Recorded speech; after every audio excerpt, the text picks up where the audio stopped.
முருகன் பக்தர்கள் அனைவருக்கும் அன்பு வணக்கங்கள்.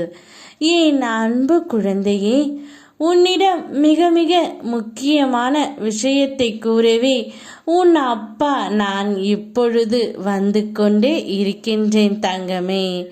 உன்னுடைய துணையை பற்றித்தான் நான் இப்பொழுது கூற வந்திருக்கின்றேன். என்னப்பா சொல்கிறீர்கள்? எனக்கும் என்னுடைய துணைக்கும் தான் அனைத்தும் முடிந்துவிட்டதே. இப்பொழுது நாங்கள் பிரிந்து இருக்கின்றோம். இருந்தாலும் என் மனதில் அவருடைய ஞாபகம் இருந்து கொண்டே தான் இருக்கின்றது. அவர் என்னை நினைப்பாரா என்ற உன்னுடைய கவலைக்கு இப்பொழுது விடை கிடைத்து விட்டது தங்கமே. நேற்று இரவு உன்னுடைய துணையின் கனவில் நீ சென்றாய். அப்பொழுது அவர் உன்னிடம் கனவிலே மனம் விட்டு பேசிவிட்டார். அவர் கனவில் நான் செய்த தவறையெல்லாம் உணர்ந்து விட்டேன். இனி நீ இல்லாமல் நான் வாழ மாட்டேன். ஏதோ சந்தர்ப்ப சூழ்நிலையால் இது போன்ற தவறுகள் நடந்துவிட்டது. இனி அவ்வாறு நடக்காமல் நான் பார்த்து கொள்கிறேன் என்று உன்னிடம் சொல்லுமாறு அவர் கனவு கண்டார். கனவிலே உளறி கொட்டியும் தீர்த்து விட்டார். உன்னுடைய ஞாபகம் அவருக்கு நிறையவே இருக்கின்றது தங்கமே. ஆனால் உன்னிடம் வர முடியாமல் தான் தவித்து கொண்டு இருக்கின்றார்.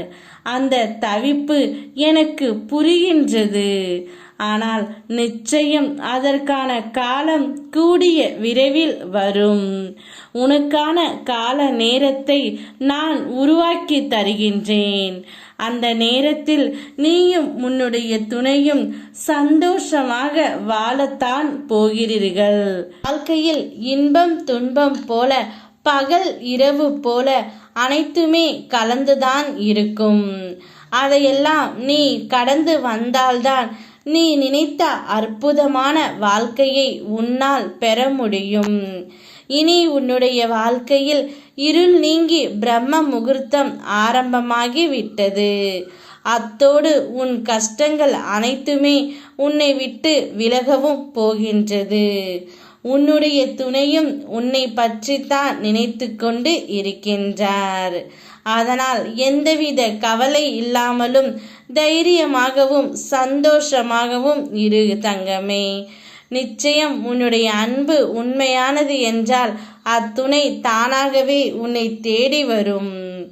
யாம் இருக்க பயமேன். ஓம் முருகா.